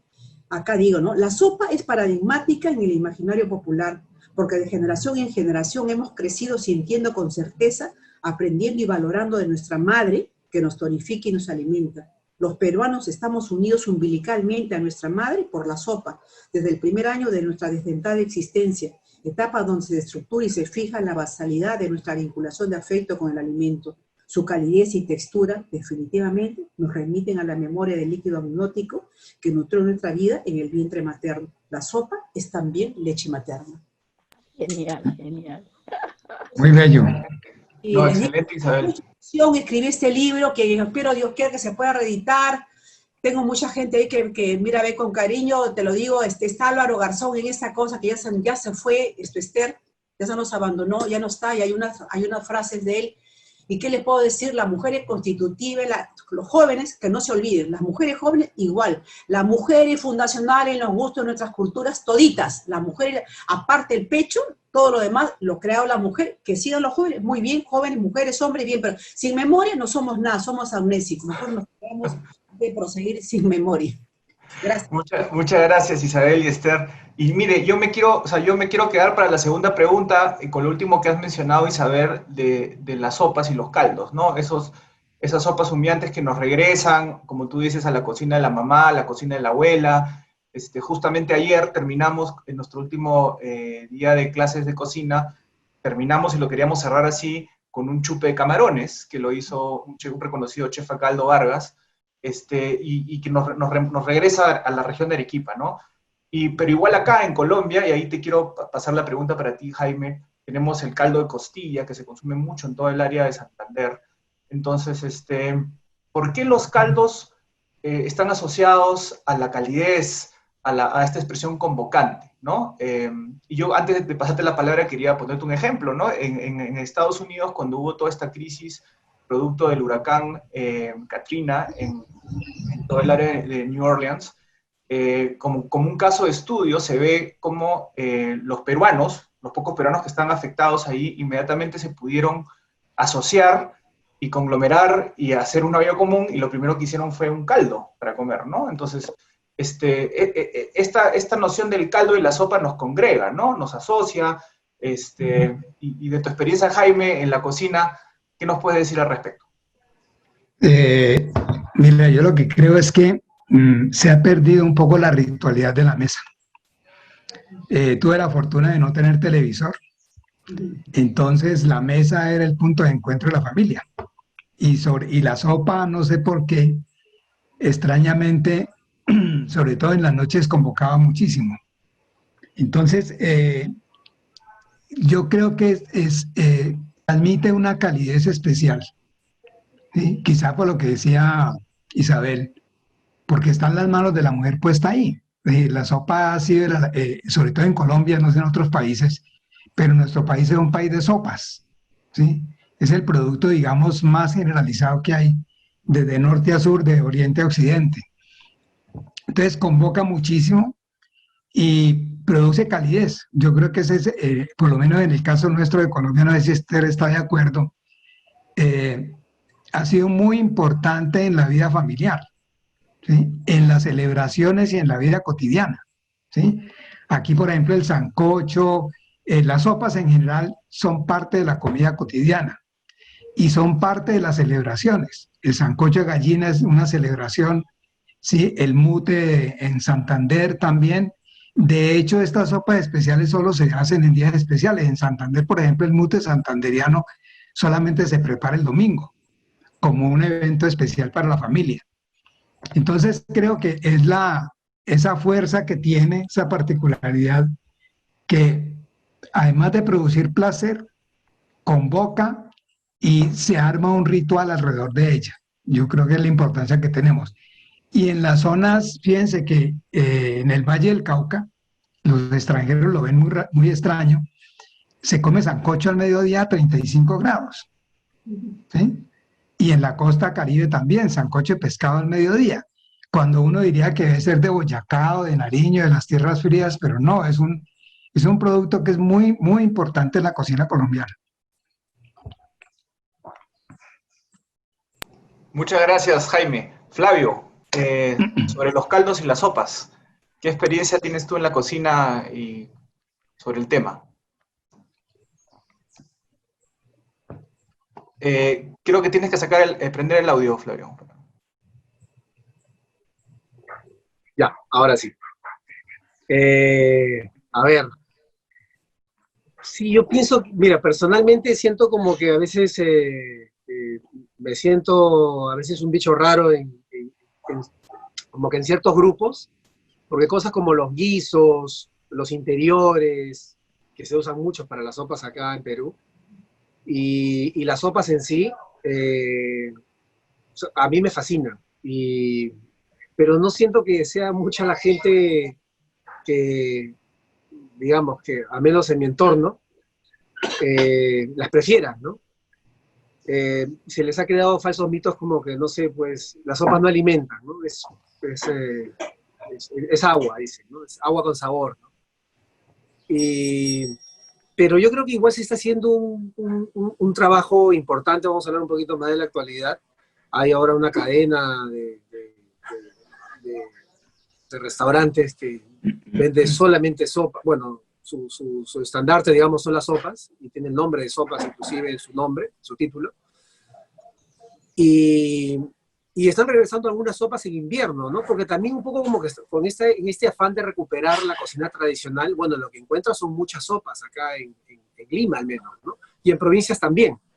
Hay de todas las texturas, acá hay desde súper líquidas y que son muy ligeras como no sé, como lo puede ser un caldo verde en toda la sierra limeña, que tiene diferentes hierbitas y se toma de desayuno inclusive, que a veces puede ser agua, hierbas, papa y un huevo que se reviente y nada más. Y ese es el desayuno porque es algo muy suave, ¿no? Hablan de sancocho, hasta el sancochado, pero que igual como que se encasilla mucho el invierno, ¿no? Y que yo lo llevo a comparar como lo que podría ser el placer de una parrilla, pero en la que pones diferentes cortes de carne y los disfrutas con diferentes salsas y guarniciones, exactamente lo mismo, pero el sabor del producto cocido en agua, ¿no? Y que te deja un sabor en el líquido, un sabor en las verduras y las propias carnes que tienen su sabor, y todo eso también tiene una forma de comerse, ¿no? También están proliferando de alguna manera las opciones, porque aquí hay mucha influencia japonesa en Perú, los ramen también. Ahora hay espacios en los que se puede tomar una buena sopa ramen, y poco a poco están recuperando ese terreno perdido, que yo no siento que se aleje la sopa, no siento que se aleje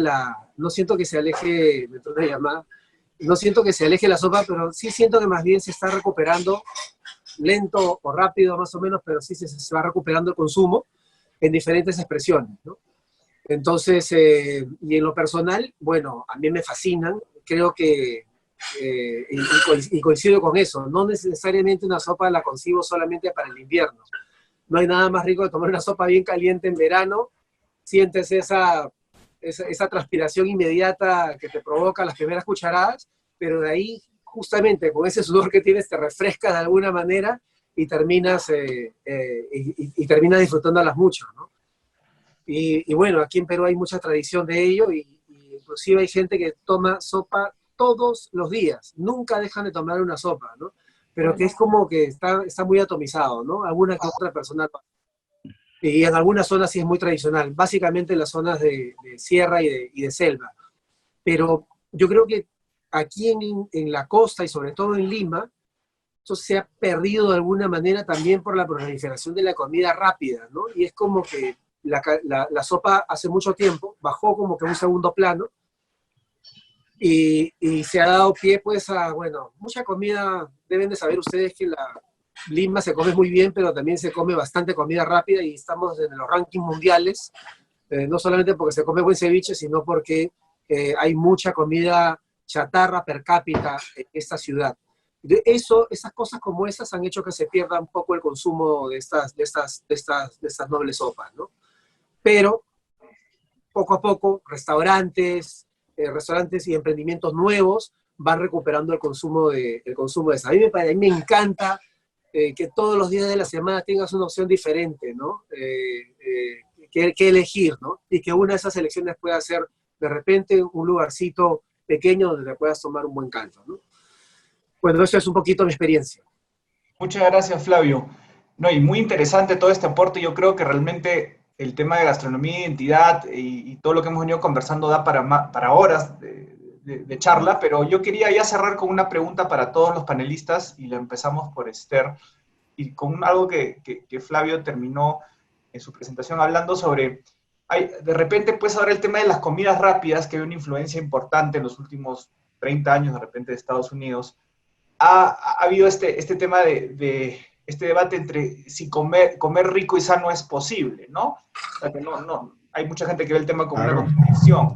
Entonces, yo quería dejar la pregunta esa: ¿es posible comer rico y sano? Y también es posible que nuestras cocinas tradicionales regionales puedan presentarse como una oferta en el exterior. O sea, por ejemplo, para el caso de la cocina peruana, en otros países es posible encontrar platos más allá del ceviche, más allá de los platos tradicionales que conocemos en la costa, como inicialmente lo mencionó Isabel. Entonces, yo le dejo esas dos preguntas: si es posible comer rico y sano, y la segunda pregunta es cómo presentar y posicionar nuestros platos regionales en el extranjero. Adelante, Esther, tienes la palabra. ¿Me escuchan? Sí. Ya no te escuchamos, creo que se ha apagado el micro. ¿Te escuchamos hace un segundo? Ahora sí. Bien, mira, a mí me encanta comer rico e insano. Me encanta la comida. Bueno, no, yo quiero expresar lo siguiente. Pues es posible, obviamente, hacer comidas que sean ricas, que sean tradicionales y que sean sanas.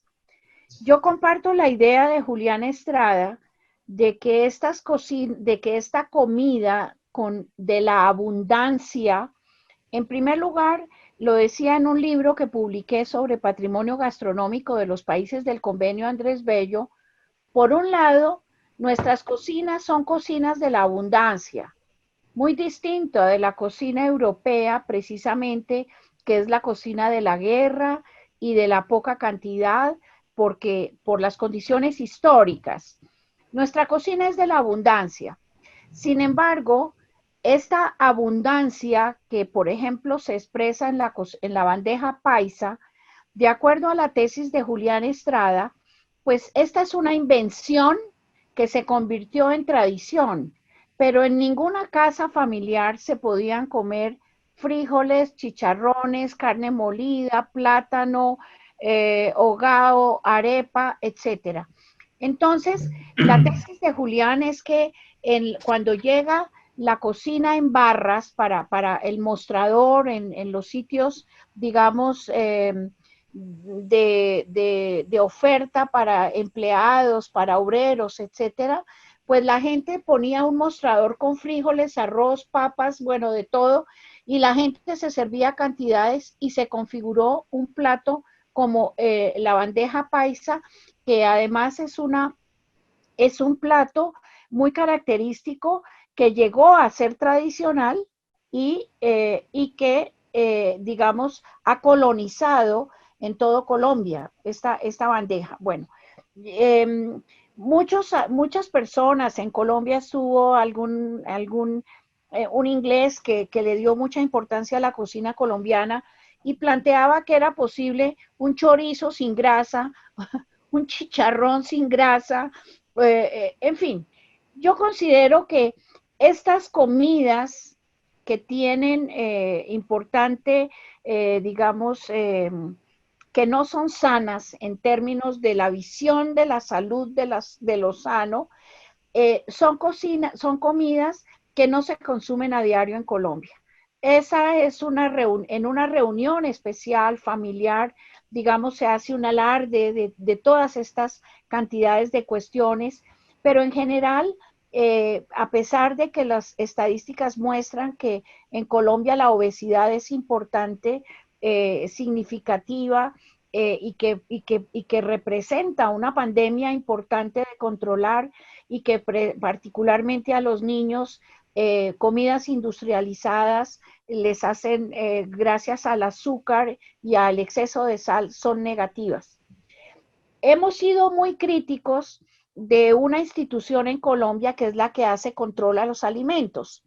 Y oh sorpresa, en la última reunión que tuvimos antes de la pandemia en el Ministerio de Cultura, estábamos con Jaime Alzate también, encontramos que esa institución que se llama el INVIMA y que el Ministerio de Salud, por ejemplo, querían intervenir la cocina colombiana en función de hacerla más sana y plantearon dos asuntos que me parecieron muy interesantes: cómo disminuir el uso de sal y cómo disminuir el uso de azúcar en los platos tradicionales.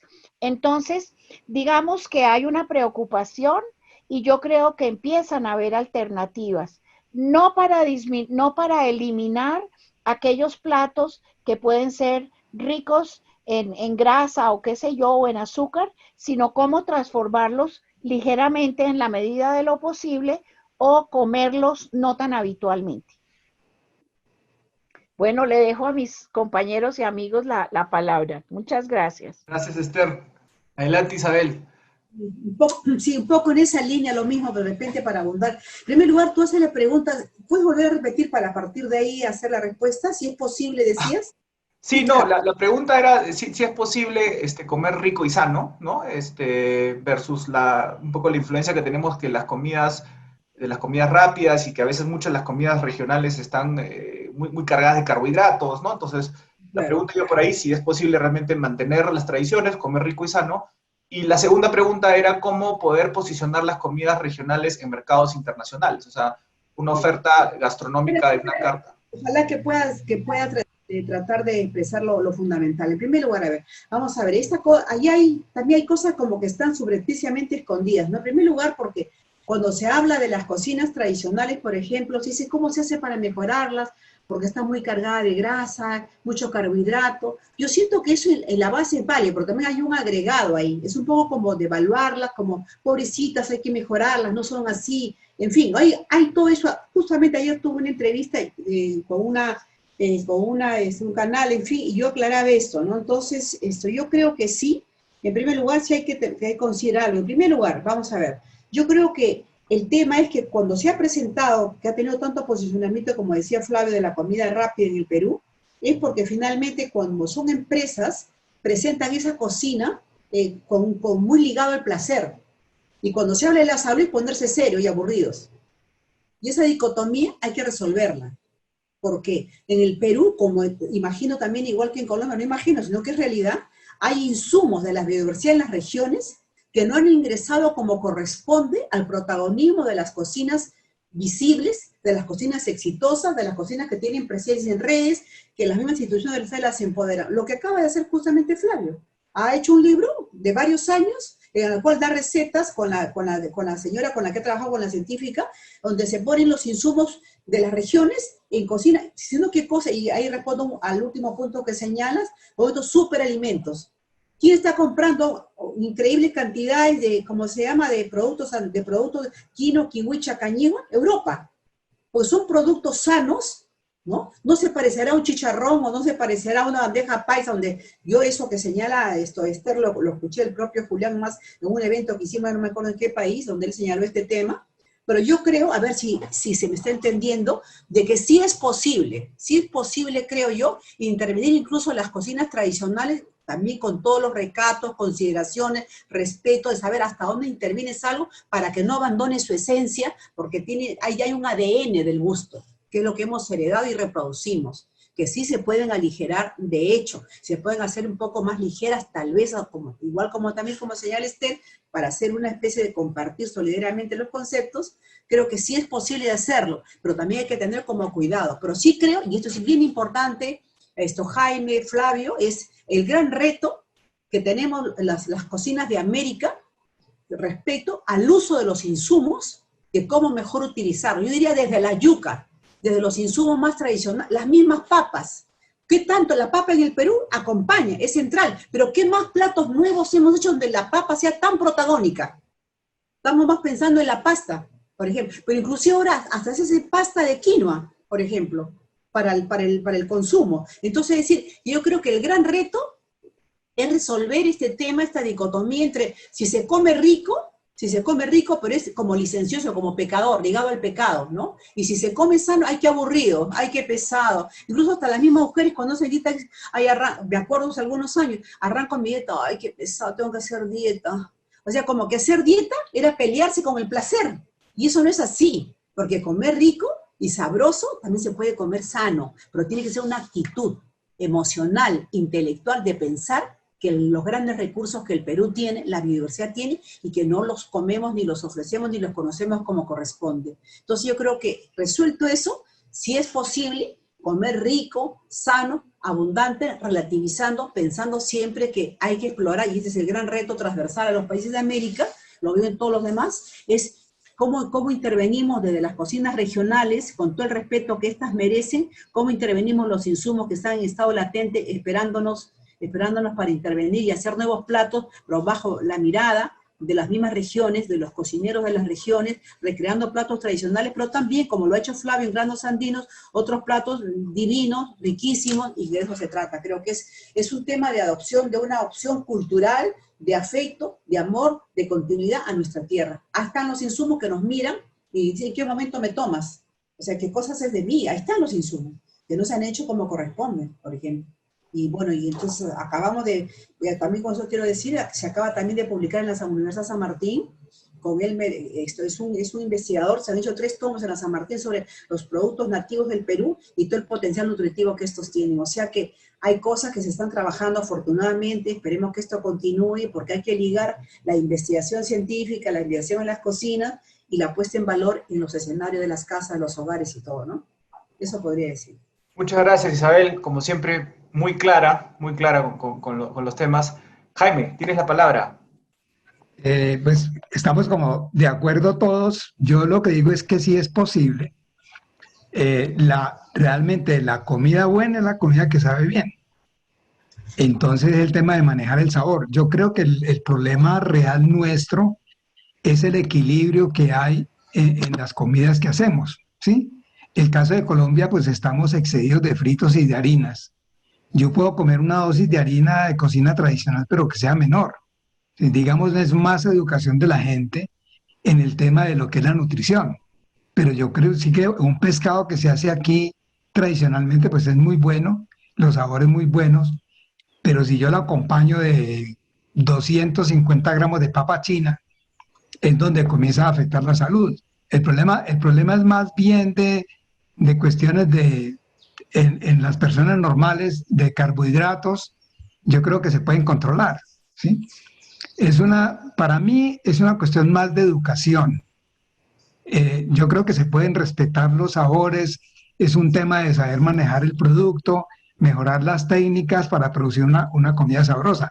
De hecho, fíjate que en los años finales del 60, cuando aparece el movimiento de la Nouvelle Cuisine, que la cocina francesa estaba tan recargada de salsas y grasas y demás, aparece Michel Girard y abre un restaurante en el sur de Francia, muy elegante, que existe todavía, donde vas a pasar vacaciones para no engordar y no engordando un gramo, con una comida francesa bien equilibrada, bien elaborada. Yo sí lo veo posible. Falta es, como dice Isabel, incursionemos en productos nuevos, hagamos nuevas ofertas, eduquemos un poco la población. Ahí el tema para mí es la lucha contra la comida industrial, ¿sí? Porque la comida industrial pues es muy mala, pero hay que reconocer que tiene unos sabores que atraen mucho. Entonces la gente está optando mucho por la comida industrial y los referentes que tiene para comer son la comida industrial. Por eso es que los chicos de ahora pues no aceptan muchas de las cosas que nosotros les ofrecemos. Ellos quieren comer nuggets, hamburguesas,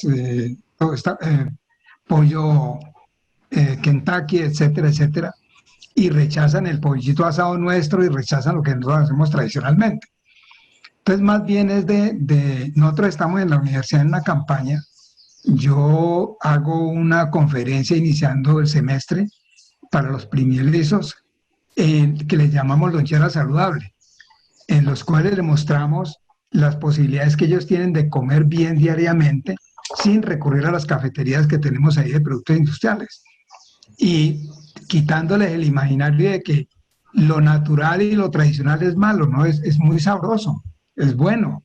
Lo que pasa es que si el niño lo educan a punta de chitos y de papitas fritas y todos estos productos de la cocina industrial es un problema. Pero yo sí lo considero completamente posible si hacemos un esfuerzo entre todos. Muchas gracias, Jaime. Flavio, contigo terminamos. Ya, ahora sí.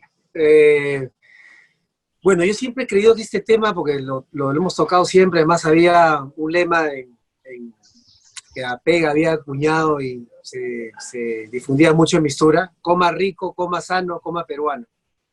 Y bueno, no era tan cierto, ¿no? Porque no era tan cierto, porque teníamos reuniones de Mistura, post-Mistura, y yo andaba molesto porque, muy molesto, de verdad lo digo, muy molesto porque todas las cámaras de televisión se iban al chancho al palo, a la fritura, al chicharrón, pero el plato, no necesariamente saludable, sino el plato del estofadito de cuy o el cordero asado a la llama, ¿no? O de repente algún plato típico de alguna región que tenía algas mezclado con hueveras y alguna carne en sal, qué sé yo, bueno, esos no, ¿no? Entonces, es un poco responsabilidad de todos, ¿no? Además, yo también lanzaba siempre una frase, ¿no? Tenemos que deschanchificar Mistura, decíamos, porque está hasta acá el chancho Mistura. Entonces, pero eso, ¿quién tiene la culpa, no? Un poco, ¿no? Yo creo que, viendo atrás, es de cada uno, simplemente. O sea, es de lo que nosotros podemos hacer con nuestros hijos, ¿no? A tu hijo tienes que enseñarle a comer un delicioso pollo frito con su mayonesa y sus papas fritas, y al día siguiente se toma una buena sopa clarita, y como bien dice Jaime, hay que saber cocinar. O vale decir ahí también que la mejor herramienta frente a la malnutrición, no solamente la desnutrición, la malnutrición es la cocina. Es aprender a tener un repertorio de 10, 15, 20 platos y movernos entre esos, entre que haces una cosa frita, entre que sabes hacer un ceviche, que es un plato delicioso, que no necesita calor, porque muchas de las cosas que necesitan calor, que pasan por calor, normalmente son las que tienen sabor, y mira cómo el ceviche, sin haber pasado siquiera por calor, sin ni siquiera hacer un plato sudado, qué sé yo, de agua y pescado y sal, logra tener tanto sabor. Entonces es también un poco cómo a lo largo de nuestra vida enseñamos a nuestros hijos a comer diferente y a respetar los sabores en cada uno de los platos, y que estos hijos también no solamente les den las herramientas para cuando no sé, pues se enfrenta a muchas cosas, sino también para cuando logre cierta independencia y decisión en lo que él come, y que él decida, ¿no? Hoy día me cocino yo, y que no agarre pues de repente un fideo de sobre con un saborizante y que simule una sopa, que es una bomba terrible de carbohidratos y grasas y de ultraprocesados, y ahí vienen todos estos problemas, ¿no? Entonces, aprender a cocinar y culturizar a nuestros hijos en que la comida tiene que ser variada, y que no podemos entrar sobre una línea de guisos y frituras y que ahí se acaba el mundo, ¿no? Tenemos un repertorio amplio, ¿no? Entonces, y también, bueno, si vamos a hacer comer quinoa, que tiene un sabor propio intenso, entonces hay que saber graduarlo, no puede ser siempre una masa, entonces se incorpora un vegetal y ese tipo de cosas, ¿no? Yo no soy vegetariano, pero soy de los que, y me gusta mucho la carne, pero he aprendido inclusive, bueno, gracias a las enseñanzas de mi madre y mi abuela, he aprendido a valorar a que hay días en los que puedo comer solo vegetales y otros días me puedo, como dicen, mandar un banquete de carnes encantado de la vida, y los dos los disfruto de la misma forma, ¿no?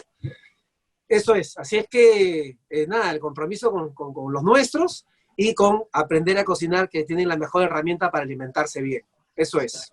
Muchísimas gracias, Flavio. ¿Es una palabra? Sí, por supuesto, adelante, Esther. Mira, yo quiero llamar la atención en esta reunión tan valiosa, pero hay un tema que no podemos ignorar que se llama el hambre. Entonces, y más pospandemia, estamos abocados a un tema todavía más delicado del hambre. Entonces, nosotros todos los que estamos acá y muchos a nuestro alrededor, pues efectivamente tenemos la oportunidad de comer carbohidratos o no comer o qué sé yo. Pero la realidad es que en nuestros países la gente, que es la mayoría de la gente, vive en condiciones muy precarias, incluida una clase media baja, por decirlo así, no sé cómo lo llaman en otros países, pero que tiene que hacer realmente un uso muy juicioso de los alimentos. En ese sentido, precisamente, digamos, no solamente se trata de saciar el hambre, sino se trata de que las mujeres, para juntar algunos temas, que trabajan ya fuera del hogar, que tienen que conseguir recursos, que muchas son cabeza de familia, etcétera, pues tienen que inventar las famosas sopas de las que hablábamos, etcétera, para poder alimentar a sus hijos. Entonces, yo pienso que habrá una reorganización alrededor de la alimentación y de las cocinas en nuestros países, alrededor de lo que ha pasado con la pandemia.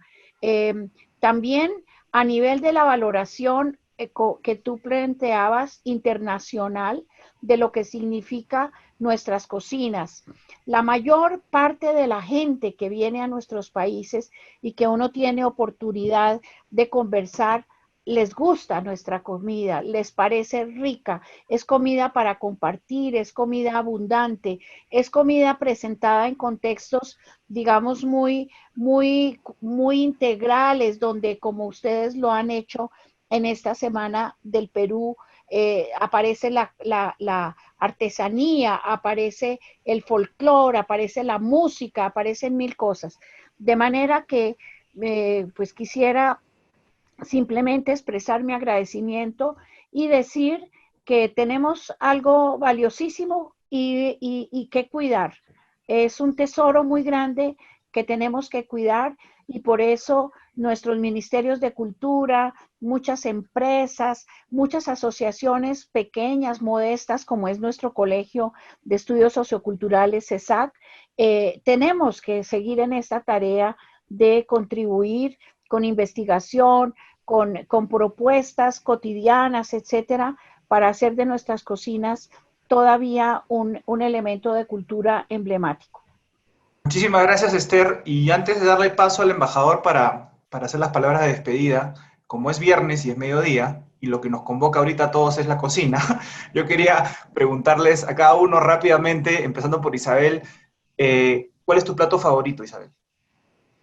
Imposible decirte, solamente quiero decirte que hable el embajador brevísimo nomás, yo sé que queda cortísimo el tiempo, pero me uno totalmente a lo que señala Esther, y que creo que de alguna manera lo expresé en el fondo, y es qué cosa nos está enfrentando la pandemia. Yo creo que el gran reto El gran reto en el Perú es qué cosas se propone para todos esos sectores que sufren situaciones tan difíciles de hambre a partir de la biodiversidad que el Perú tiene. Sería, creo, hacer una cocina nutritiva, sencilla, con aquello incluso que no se mira y hasta que se bota, pero por ignorancia, no porque no sirva. Eso sería uno. Y decir nada más antes de despedirnos que, nada, que quiero brindar con pisco peruano por la fiesta de la patria, ¿ya? Y decir, si tuviera que decir algo, como se llama, yo creo que la mesa está servida, todo el Perú alcanza. Salud por eso. Muchísimas gracias, Isabel. Jaime, tu plato favorito, antes de cerrar. La verdad, que esté preparado con cariño, buen sabor y en buena compañía. Flavio, ¿cuál es el plato que tu mamá te cocinaba y que te hace regresar a la infancia? No, mira, fíjate que mientras que hablaba de esta cosa, digo, no soy vegetariano y como carne y como verduras y disfruto los dos. Mira cómo es la vida, ¿no? En vez de imaginarme un pedazo de carne jugoso y dorado a la parrilla, me imaginé un picante que se hace que son papitas enanas con unas hierbitas que crecen en el campo y algas. Y un poquito de ajo, cebolla, y todo eso se mezcla y ahorita me lo acabo de imaginar, me ha dado un hambre, y como para responder, bueno, con eso respondo a tu pregunta, ¿no? Y como creo que todos aquí dicen, no hay el plato, o sea, soy contextual, el día, la hora, donde esté y con esté, en ese momento tengo mi plato ideal que quiero comer, mi plato favorito. Entonces, ahí, con eso cierro. Muchas gracias. Gracias, Flavio. Esther, contigo cerramos con tu plato favorito y pasamos al embajador. Bueno, mi plato preferido sí lo tengo definido hace muchos años, que es una buena carne asada, una buena arepa colombiana, no importa de cuál sea, y un café con leche. Me siento feliz de comerme eso, un almuerzo sola o acompañada o por la noche, a la hora que sea, me encanta comer eso. Muchas gracias a todos los panelistas, realmente ha estado muy interesante este conversatorio. Esperemos poder en otras oportunidades contar con ustedes y yo le doy paso al embajador Ignacio Higueras para las palabras finales. Muchas gracias, Rodrigo. Muchas gracias por haber sido el moderador de este evento. Creo que la última pregunta fue la más complicada, me parece, y la han contestado todos muy bien. Yo quisiera agradecerle realmente con mucho entusiasmo a Isabel, a Esther, a Jaime y a Flavio por acompañarnos en este último conversatorio de la Semana del Perú en Colombia de este año. Gracias, Isabel, por tu pasión, que es realmente contagiante. Gracias, Isabel, por tus convicciones. Y gracias, por supuesto, a Jaime y a Flavio por compartir con nosotros su oficio, sus opiniones, su pedagogía, obviamente, y todo el trabajo de investigación que han hecho. Y creo que lo mencioné al comienzo y se ha conversado durante este evento, este libro que ha publicado Flavio hace unos días sobre los grandes amigos. Yo creo que yo estoy muy contento de haber podido tenerlos a ustedes cuatro, porque la idea era hablar de gastronomía e identidad, pero también ubicarlo en este diálogo entre Perú y Colombia, que es un diálogo permanente, y que hemos querido transmitir también a través de muchos de los eventos que hemos tenido durante esta semana. Es evidente para todos que Colombia y Perú somos países megadiversos, somos mestizos, tenemos una geografía enorme, y el acto de comer, que es el tema, básicamente, que ha sido el tema que hemos hablado hoy día y que ustedes han compartido con nosotros, incluye a muchos actores que son los chefs, los productores, los agricultores, que mencionó muy correctamente Isabel, ¿no es cierto?, los ingredientes, los productos, también las costumbres, ¿no es cierto?, y los valores culturales que finalmente son nuestra identidad. Yo quisiera agradecerles y aprovechar que Isabel sacó una copita de pisco para decirles que hoy día termina la Semana del Perú, sin embargo, el día domingo es el día del pisco. El pisco es la bebida bandera del Perú, es un patrimonio cultural de la nación, y el día domingo les hemos preparado un programa especial a las 12 del día, que vamos a difundir a través de las redes, y que se trata básicamente de celebrar esta extraordinaria bebida nuestra. También quería recordarles a todas las personas que nos han acompañado, quiero decirles a nuestros amigos que han sido panelistas en este programa, que hemos tenido más de 70 participantes en el evento de hoy, y quería recordarles a todos que hoy a las 6 de la tarde vamos a cerrar la Semana del Perú con un concierto que se va a transmitir desde la ciudad de Ayacucho. Esta es una noche musical de Ayacucho que queremos ofrecerles a todos los amigos y amigas de Colombia al cierre de esta Semana del Perú. Así que nuevamente muchísimas gracias a todos. Les agradezco de todo corazón habernos acompañado hoy día. Muchas gracias. Muchas gracias, embajador. Gracias. Chao, chao. Muchas gracias, embajador. Muchas gracias, Rodrigo. También. Isabel, mil cariños. Sí, por supuesto. Bueno, Y estaré ya por Colombia, porque hay que acercarnos también, que pase todo esto. Un abrazo a todos con un inmenso cariño. Rodrigo, mil gracias también a ti No, por tu A apoyo. ustedes Muy por la amable. disposición. Sí. Estamos en a contacto. todos, Claudia, Rodrigo, mil Isabel, gracias. Esther, gracias por todo. Hasta luego. Hasta luego. Conoce. Aprende. Vive. La riqueza, los tesoros, la gastronomía y la magia del Perú. Un encuentro digital donde descubriremos cómo vivir el Perú desde casa. Emociónate con nuestras actividades y eventos que inspiran. Conoce lo mejor de nuestras exportaciones y comercio. Aprende sobre la riqueza de nuestra tierra y gastronomía. Y vive con nuestros artistas lo mejor de esta cultura dedicada al mundo. Todo esto en la Semana del Perú. Colombia vive Perú. Mucho por conocer. Del 16 al 24 de julio de 2020. En exclusiva por colombiaviveperú.com.